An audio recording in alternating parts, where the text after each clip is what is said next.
I want to start out by apologizing for deleting my last video. It was all really heavy, and I felt like it took away from the whole rest of the video. That was only the first 2 minutes. I've posted it on my other channel without the first 2 minutes, and you're welcome to check it out. If I apologize, it's for deleting your beautiful comments, and I read them all, and my heart was really lightened by all your beautiful comments, and I feel like we all just put our emotions into that video. I know I certainly did, and deleting it was perhaps symbolic of letting them go now, burning them, so the phoenix may rise. Anyways, I'm not sure what we're talking about today, but thank you for being here, and welcome.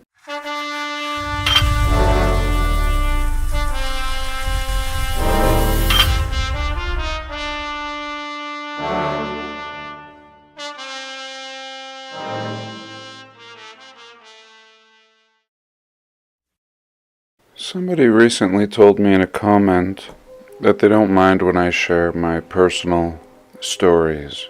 They were saying that our life experience is oftentimes the most relatable and understandable thing. We can talk about all these concepts, but what is true and most real to us is often simply our experience as a human. And the further out we travel from this center, the more dreamlike and unreal things seem to be. Some things I wanted to touch on was leveling ground. A lot of people want to say no problem to build 1 million square foot building, or even 200 of them in 18 months. As we discussed in my last video about Philadelphia and the World's Fair, and what is more remarkable than even building, I believe, are all the groundworks, the passageways underground, the basement levels, the waterways, plumbing for the fountains, and even just excavating the ground that you're about to build a 1 million square foot building on. Today we would use a laser, and really I don't know how we could attain such perfection without a laser in an early time period. If you're 1 inch off by the time you reach the end of your 1 million square foot building, your building could end up very crooked. And here we are on the Google Earth, or whatever it is, and we can see here the Please Touch Museum, one of the World's Fair buildings still remaining. Not as large as many of them were, but still absolutely remarkable. And in a comment, somebody told me much of the site is now a military golf course, off limits, and here I am. And sure enough, golf courses. As we've discussed in past videos, golf courses are, or seem to be, a favored cover-up after a lot of these buildings are leveled. Golf courses and parks and cemeteries. And so here I was just noodling around, looking at these golf courses, and we can see the imprint of the buildings still. They left the concrete leading up to these buildings in many cases, and just amazing when you consider that this is the footprint of this fair. Here again we can see a leveled building once sat here, a massive one, and a tiny little building still remaining, the Psychoanalytic Center of Philadelphia, ridiculous, and tons of old brick buildings just scattered all throughout here. And long ago in a past video, I had hypothesized that the site of these World's Fairs were actually just grand neighborhoods, the grandest, especially in St. Louis. When looking at their hundreds of buildings, a lot of them just seem like people's houses, nothing to do with a fair. And here I zoomed into this Fairmount Park Organic Recycling Center. As I've often said, turning these areas into dumps, certainly quarries. If there's anything usable, we see quarrying of the ruins. And here we have a recycling center. So they've just, I think, recycling of the World's Fair is what we're seeing here. Look at this toxic looking pond. But let's zoom into this recycling center. And what do we see? A pretty large brick building. Really looking like an old worlder. Let's see if they let us down here. No. But giving us some kind of a scale and feeling a little castle-like. But completely having been stripped. And more importantly, this was probably just the back part of the building. I think the footprint for the building is right here in this now parking lot. And the grand terrace is right here. This is still the original concrete. And you can see these massive sections that have been poured long ago. This is the old good quality concrete. And sure enough, they are grinding it down and reutilizing it. And eventually it probably will be gone. Right off the Highway 76 here. And again, the footprint is all that remains. They call them parks, fields, golf courses. And it would be really interesting, actually, to peruse these grounds. I'm sure there's still a lot of interesting things to be seen. And not many million square footers in sight. Here would have sat a million square footer. And this building right here is a million square footer. I'm sure of it. Let's have a little look at it. So this is some kind of a train depot. The maintenance facility. And can we drop the man down here? Yes, but it's down below. But really looking like a million square foot brick building. And perhaps this is left over. I'm not sure why they don't want us down here. Let's try again. And next I want to talk about a huge and major theory. Or maybe just clarify on an old one. It's about Tartaria. And I think I've said it a million times, how I use that term generically, and many in our community do. It's just a term that we use. It's a name that we gave to something that had no name. And I think it's important to do that. But right now I want to talk about what it really means. To me, it means that all of this, and not just these million square foot buildings, including the one we're looking at right now, but even these homes in these neighborhoods are all from a past civilization. And no, they weren't Tartarians. And no, they weren't angels. This isn't the Millennial Kingdom's work. Much of it is not that spectacular. But yet it all just shows up. Beginning in the 1850s, everything just sprouts into existence. It doesn't matter, even in San Francisco and Salt Lake City, some of the last cities in the West to be developed, spring into existence with the same features that we see in any city in the entire world. And to this day, all we have done is just patched up or demolished this old world. Here we're looking at a patch job.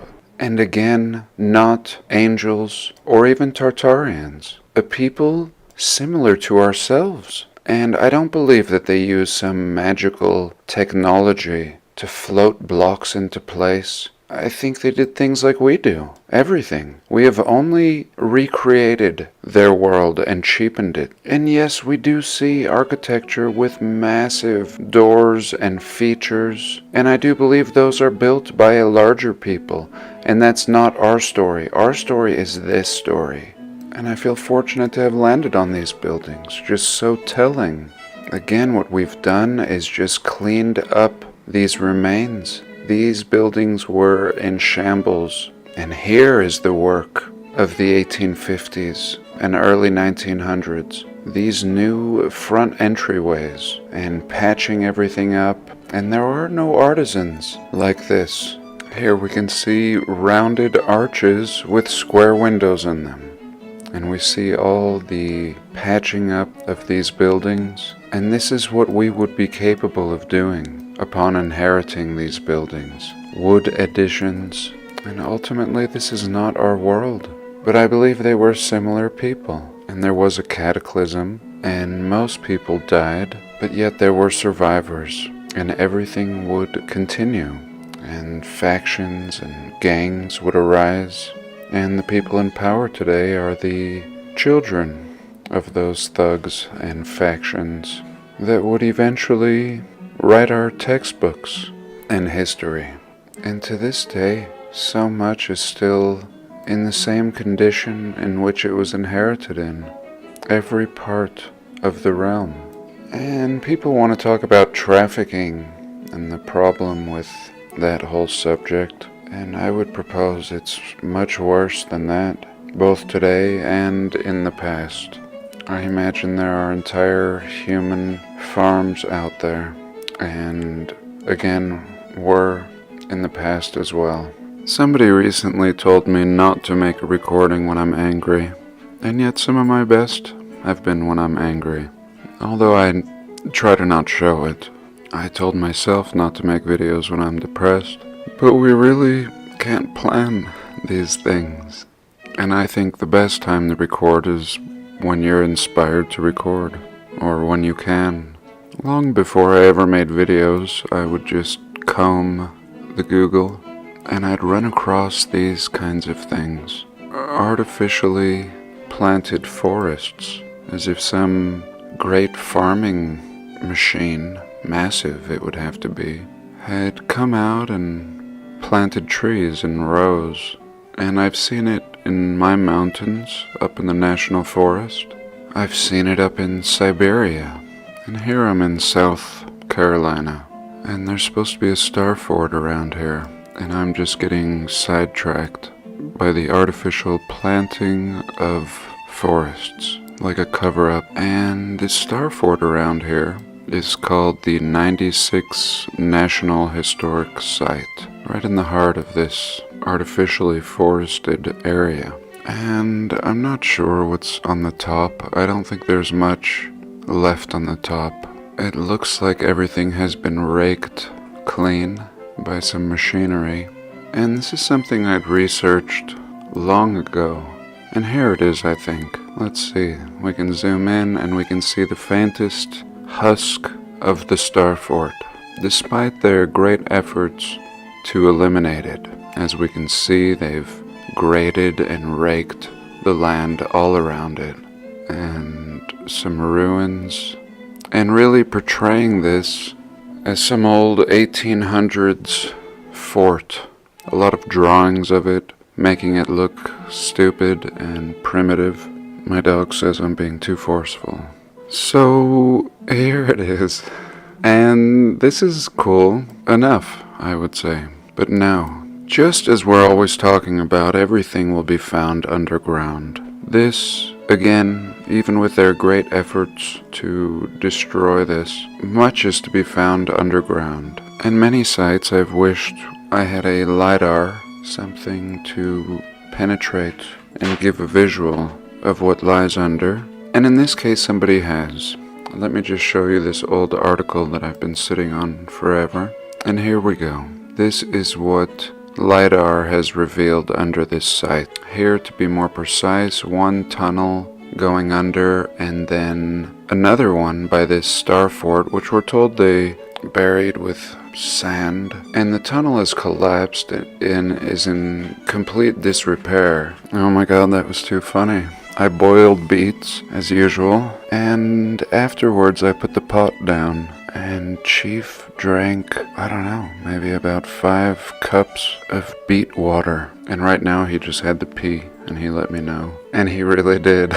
But anyway, earlier we were looking at the footprint of the old World's Fair, and how now it's been turned into a golf course. And here we see something very similar, a site that has been scrubbed. And thankfully, some ambitious researchers, academic researchers who got funding, did this LiDAR imaging and discovered that there's much more under this, what they would portray as a primitive star fort. And I'll show you some pictures of that star fort, how primitive they portray it to be. And so all this would have been built, this tunneling, in the 1800s, according to the narrative. And they're telling us it was a mine, and here we can see a cross section.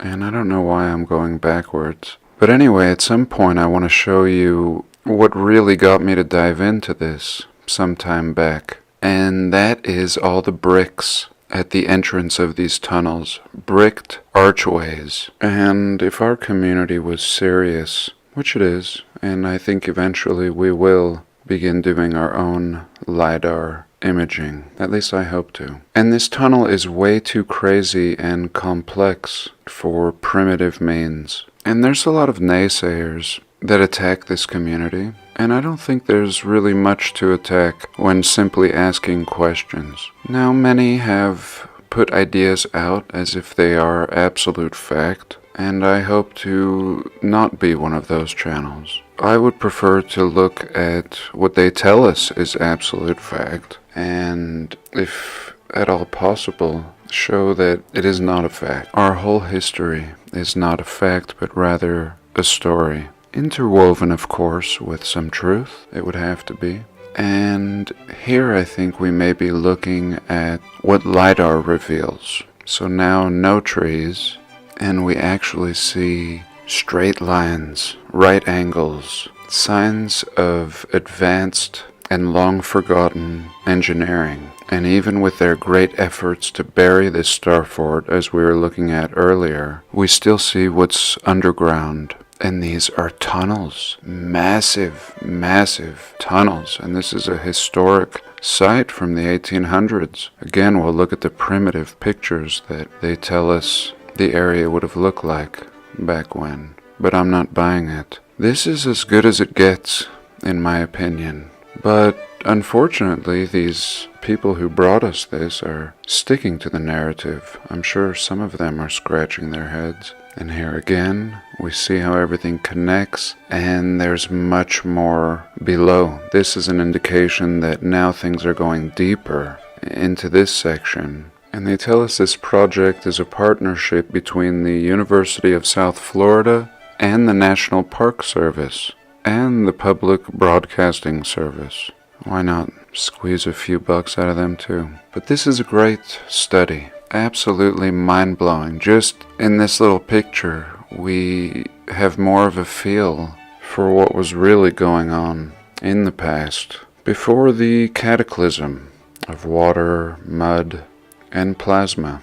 Here, underneath this picture, we have this star fort, and we can see all the lines leading out from that point. And I believe these were much more advanced feats of engineering than the mainstream will portray here. But again, I am very grateful for their work. Quite a job and very expensive equipment. And here getting a good look again at the LiDAR image. And I showed you how forested and how artificially forested it was. This would be impossible to see without the LiDAR imaging. And look at all of this. I mean, they've just excavated this area here in blue. And yet it's everywhere. Here, by this cemetery, down here, zigzagging angles, looking like a star, and under here as well.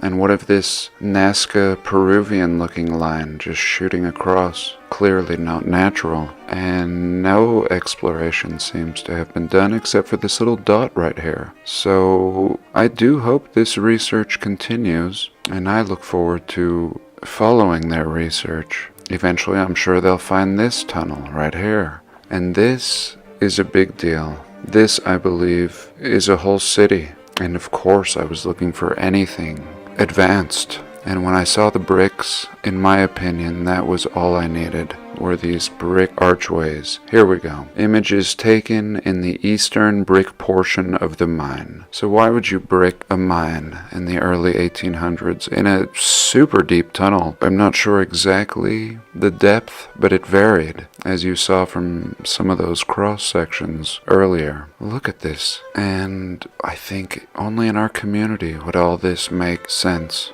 And here again we can see the cross sections, and you see how some of them just go straight down 3 different levels. These may be the inside passageways of buildings, for all we know. Collapsed stairwells or elevator shafts even. And here again a beautiful look at this LiDAR image. Absolute gold. And coupled with the complete cover-up on the surface, how can all this be explained with their narrative?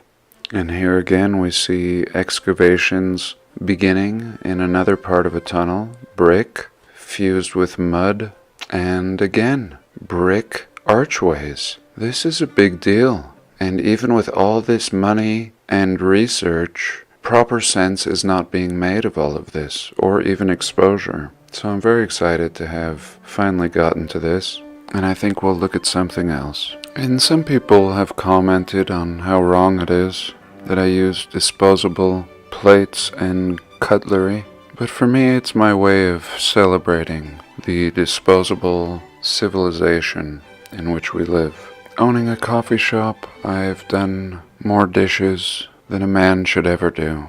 And here my Dr. Gundry diet is going well. We can see some sweet potato chips, spinach, carrots, olive oil and balsamic vinaigrette, and I fried up some shrimp and broccoli with iodized sea salt and pepper, of course, and some other spices. And here Martin has showed some pictures. Martin at Flat Earth British that tie in beautifully with what we're looking at today. And is this what lies under our feet? And how deep is anyone willing to excavate? We see this realm-wide.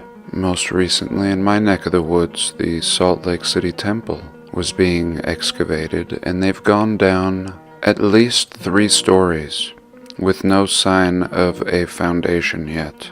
And who's offering an explanation to this? Salt Lake City is supposed to have been one of the more recent cities to be fabricated in our realm. And yet we have a temple being built supposedly by a horse and wagon people, with a temple that goes down 3 stories, and nobody seems to notice or care. And I am due for a field trip soon. And these are great, whoever made this. And again, what would the realm look like after it was covered in mud and water and death? It would look like things like this.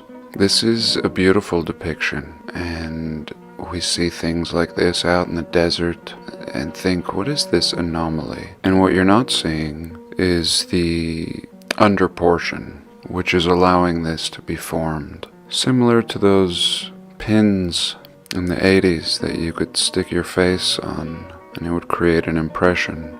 And exactly what we were just seeing with the LiDAR. So now with the LiDAR imaging, we are getting only this. We're getting the impression, but we're still not seeing what's deep underground. LiDAR technology is not that great yet, and I believe the furthest that we've drilled is 18 miles maybe 80. Don't quote me on that. And here's one of Egypt. And again, when we found Egypt, this is a great depiction. Covered in sand. Everything was excavated. And then at a certain point, they stopped excavating. And yes, similar to the Salt Lake Temple, if we have not hit the ground yet, then it's fair to conclude that the building continues. And same with the pyramid here.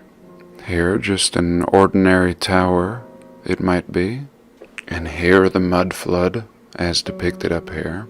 Awesome job, whoever you are, whoever made these. And again, thank you, Martin, for sharing them. But here's what our realm looks like when we look at these old photos, thousands of them by now. Just a mess. And again, when we begin to excavate, we find more building. And we find entire cities, such as Pompeii, and the other one next to it. Here I wanted to look at this film in Iran, but we'll save that for another day. This was pure comedy, but we'll also skip that. And here was thousands of photos that Stuffed Beagle shared of the St. Louis World's Fair in the early 1900s. And they tell us they had 200 or so buildings, just like all the other fairs, but I think there were thousands. And here's a great look at 4 guys building one of them, I guess. Or is this a horse stall? I'm not sure. And it just was remarkable, the amount of building that we're told was taking place. I mean, you just saw that picture I showed, and those guys were really struggling and tired, it looked like. And what of this? Again, so tired. And isn't the road more important? Oftentimes we see photos of opening day or the fair in action, and the roads still look like this. Sometimes trees growing in the middle of the road, and I don't know. But I know what it seems like, and it doesn't seem like these people are responsible for all of this. And I don't think that these citizens that these people are a part of give two shits about going to a fair that looks like this. I mean that nobody cares about all of this. Not today, and especially not then. People have different needs back then. They're not great appreciators of such fine arts. Very simple people.